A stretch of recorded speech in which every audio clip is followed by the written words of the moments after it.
Жакшылар. Те бүгүн десе уроктор өтүп калды. Немецкий язык. Мен десе көрөр панорама берейин. Бул мындай микрорайон 10-й Безцирк деп аталат. Бүгүн десе катканчылысы не билерерби? Уроктун үйүндө десе бир күлүк кулактарында наушник сугалан. Те биштеген студент мен ол керегинде окучундаган болуп кандай эле улустар чыгып турат. Вот, ол десе телефонун наушниктин сугала немецкий тилдин үйренердин ордуна десе та энди ойноп жаткан ба кандай. Аны бизге кычырар керек не.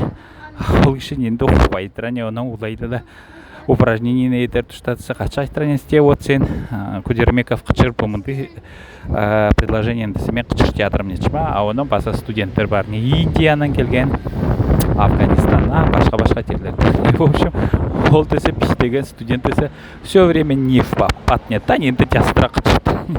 Онан баса бир не кайгамчылуу болгон десе бизде учебниктер эмес, андай ксерокопиялар берип турат. Österreichisch Deutsch деп турат.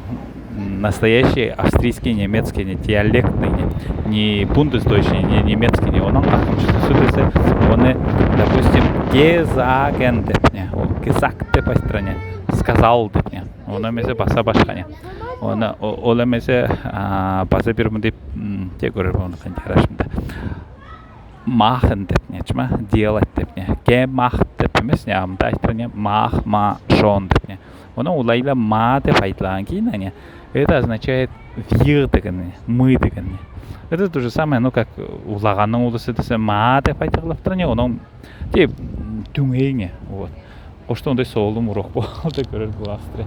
Мындай интересный урок болот. Жакшы жүрөр, сеанс бартамдай жүрөт.